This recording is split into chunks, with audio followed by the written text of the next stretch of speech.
এতিয়া আমি ইউক্লিডৰ বিভাজন কলন বিধি প্ৰয়োগ কৰি গসাগু নিৰ্ণয়, অৰ্থাৎ দুটা সংখ্যাৰ গসাগু আমি নিৰ্ণয় কৰিব লাগে। কি ব্যৱহাৰ কৰি? ইউক্লিডৰ বিভাজন কলন বিধি প্ৰয়োগ কৰি। ইউক্লিডৰ বিভাজন কলন বিধিটো কি? ইউক্লিডৰ বিভাজন প্ৰমেয়কাৰী এটা কি কৌশল, যি কৌশল প্ৰয়োগ কৰি আমি দুটা সংখ্যাৰ গসাগু নিৰ্ণয় কৰিব পাৰোঁ। এই গসাগু মানে কি? দুটা সংখ্যাৰ গসাগু মানে কি? অৰ্থাৎ যি দুটা সংখ্যা দিয়া থাকিব সেই দুটা সংখ্যাক এটা উমৈহতীয়া গৰিষ্ঠ সাধাৰণ সংখ্যাৰে দুয়োটাকে কি কৰিব লাগিব? হৰণ যাব লাগিব। সেইটোৱেই হ'ল গসাগু। এতিয়া আমি এই কলন বিধি প্ৰয়োগ কৰি কেনেধৰণৰ গসাগু উলিয়াও তাক লক্ষ্য কৰোঁ। আচ্ছা, আমাক যদি দিয়া থাকে দুটা সংখ্যা দিয়া থাকিব, ধৰা হ'ল এটা চি, এটা হ'ল ডি। দুটা সংখ্যা দিছে চি আৰু ডি।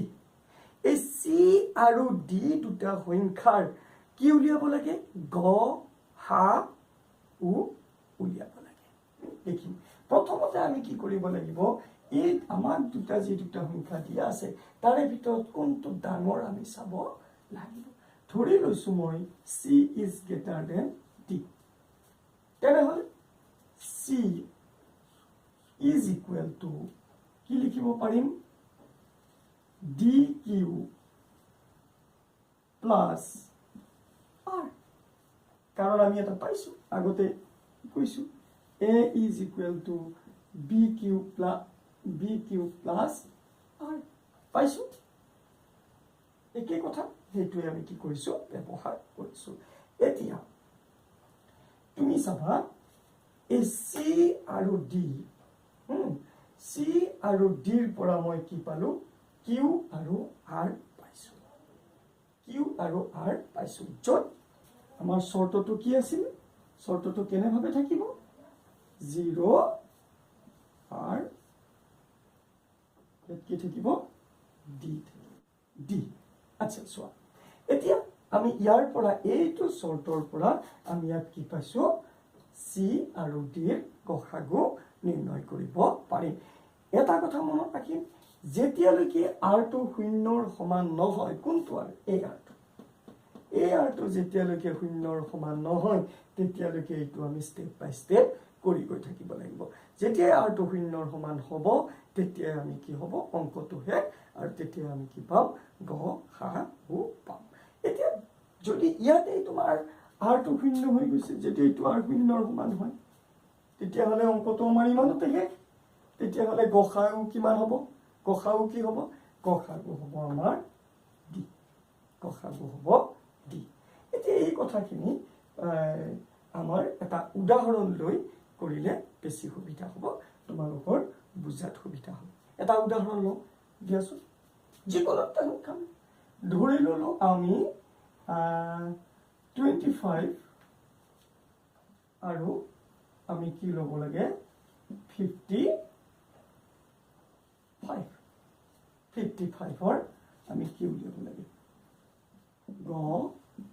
গসাগু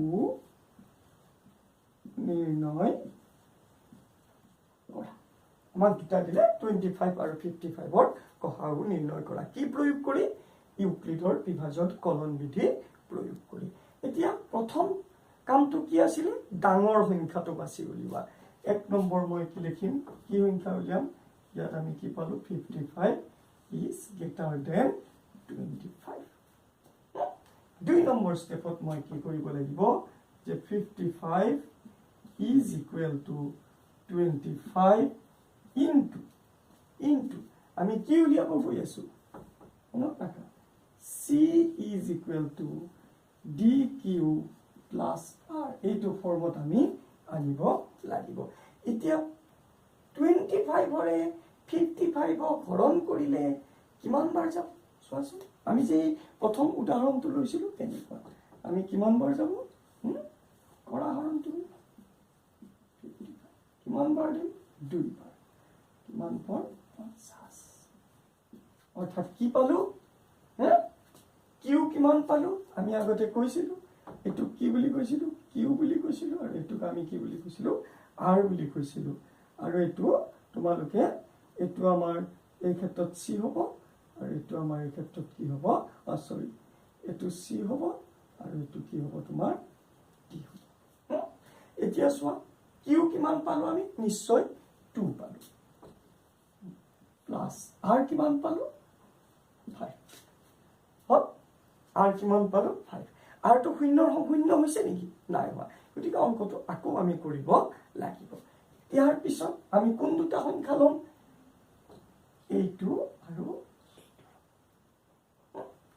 এইটো আৰু প্ৰথমটো অৰ্থাৎ কাক লম ডি আৰু আৰক লম এতিয়া ডি কিমান পাইছো 25 তেতিয়া হলে আৰ তো কি আছে 5 এতিয়া 5 এৰে 25 ক হৰণ কৰা কিমান বাৰ যাব 5 এৰে 25 ক জানা তোমালোকে এত কৰিছো 5 এৰে 25 ক কিমান যাব 1 পালো 0 পালো অৰ্থাৎ 5 into 5 plus 6 আমি কি কলো r to কি পালো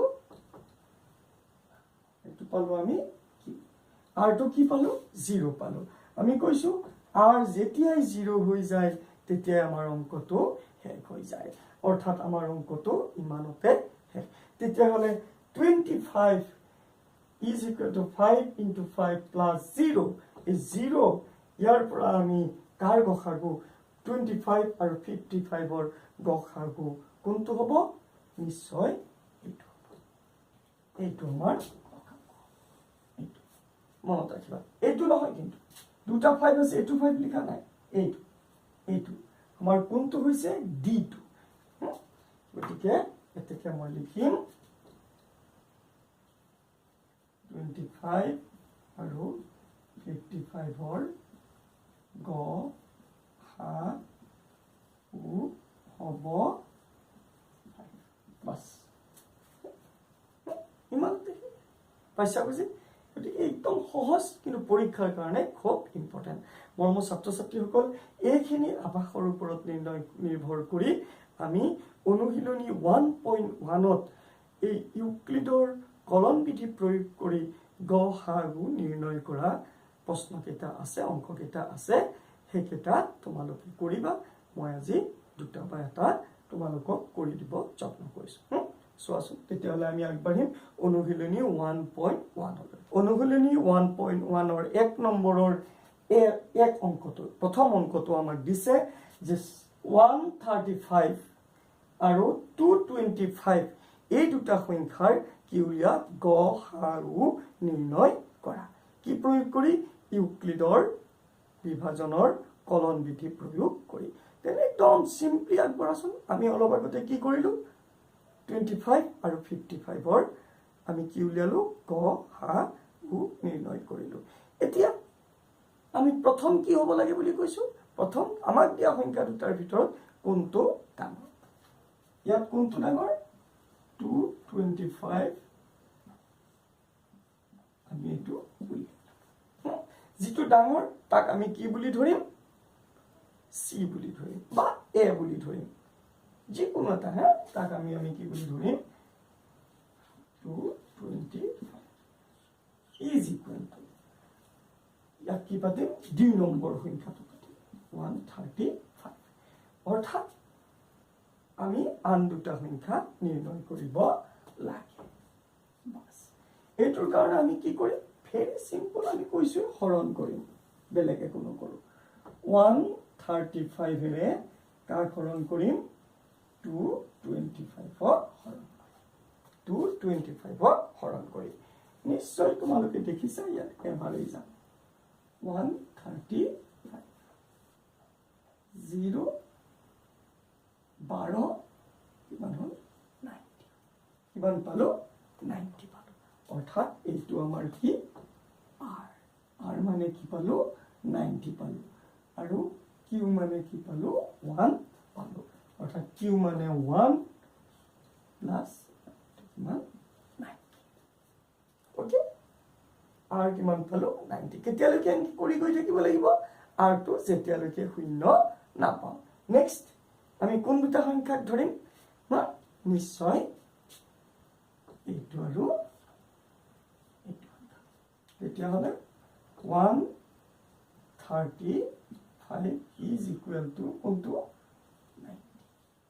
90 into তেতিয়াহ'লে এবাৰ কিহেৰে হৰণ কৰিব লাগিব এবাৰ কিহে 90 ৰে এবাৰ কি কৰিব লাগিব 90 ৰে 135 হৰণ কৰিব লাগিব এবাৰ যাব নিশ্চয় এবাৰ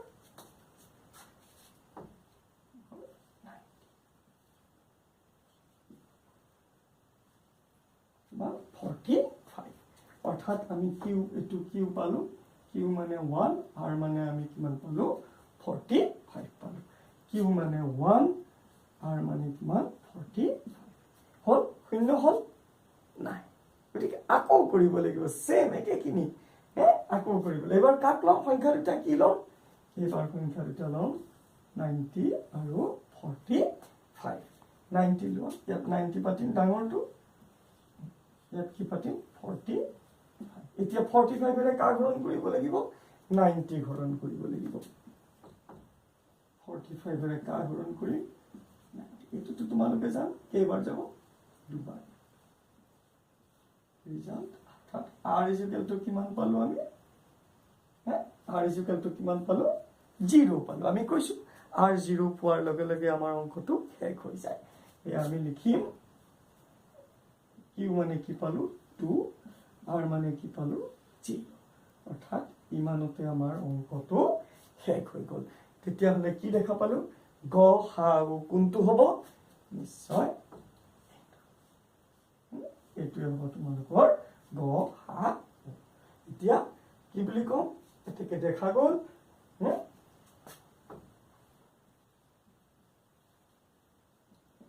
দেখা গ'ল 135 225 গ হা উ কিমান হ'ল 45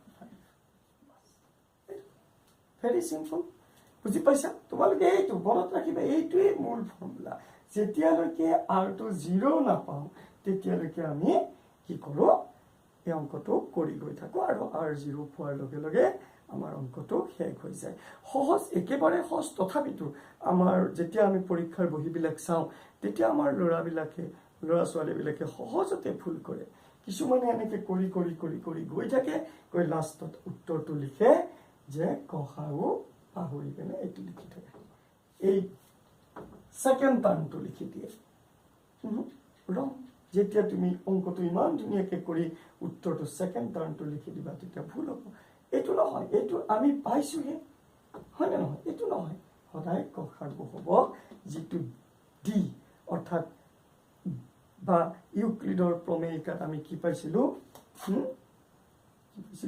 a is equal to bq plus r a b এইটো হে মনত ৰাখিবা এই b টো হে আমাৰ কি হ'ব গসাগু হ'ব আৰু পুনৰ যেতিয়া সংখ্যা কেইটা লম সদায় মনত ৰাখিবা আমি কোনটো লৈ গৈ থাকিম b আৰু r কে লৈ গৈ থাকিম b আৰু r কে লৈ গৈ থাকিম ভুলতো q আৰু r নলবা অৰ্থাৎ ভুলতো তুমি 1 আৰু 90 নলবা 145 নলবা 2 নলবা বুজি পাইছা কথাটো মৰমৰ ছাত্ৰ ছাত্ৰীসকল তোমালোকে নিশ্চয় এই অনুশীলনীৰ অংকটো বুজি পাইছা তাৰ পিছত দুটা অংক আছে সেই দুটা অংক তোমালোকে এবাৰ ঘৰত কৰি চাবা যদি নোৱাৰা বা তেনেকুৱা থাকে মোক কমেন্ট কৰিবা মই অংক দুটা কৰি দিম তেতিয়াহলে আজিলৈকে মই তোমালোকৰ এই দশমমান শ্ৰেণীৰ প্ৰথম অধ্যায়ৰ এই ইউক্লিডৰ বিভাজন প্ৰমেয়িকাৰ বিষয়ে আলোচনা কৰা শেষ কৰিছো পৰৱৰ্তী খণ্ডত এইখিনি বিষয়ে কিছু আৰু আলোচনা কৰিম আৰু ইয়াৰ পিছৰ অংকসমূহ আমি কৰিবলৈ যত্ন কৰিম মৰমৰ ছাত্ৰ ছাত্ৰীসকল তোমালোকে মই দিয়া অংককেইটা এই কথাখিনি তোমালোকে ঘৰত নিজৰ বহি প্ৰেক্টিছ কৰিবা তোমালোকৰ সুবিধা হ'ব আৰু মই তোমালোকক যিমান পাৰো অংক ৰেগুলাৰলি কৰিবলৈ যত্ন কৰিম আৰু অনুশীলনীবিলাক কৰি গৈ দিবলৈ যত্ন কৰিম, পৰীক্ষাৰ ইম্পৰ্টেণ্ট প্ৰশ্নবিলাক দিবলৈ যত্ন কৰিম। এই ক্লাছসমূহ পাই থাকিবৰ কাৰণে তোমালোকে মোৰ এই চেনেলটো ছাবস্ক্ৰাইব কৰি ল'ব পাৰা। ছাবস্ক্ৰাইব কৰি ল'লেও তোমালোকৰ কি হ'ব, সুবিধা হ'ব। তেতিয়াহ'লে আশা কৰিছোঁ আজিৰ ক্লাছটোৰ পৰা তোমালোকে নিশ্চয় উপকৃত হ'ব পাৰিছা। তোমালোকে কি পালা কি নাপালা মোক কমেণ্ট কৰি জনাবা।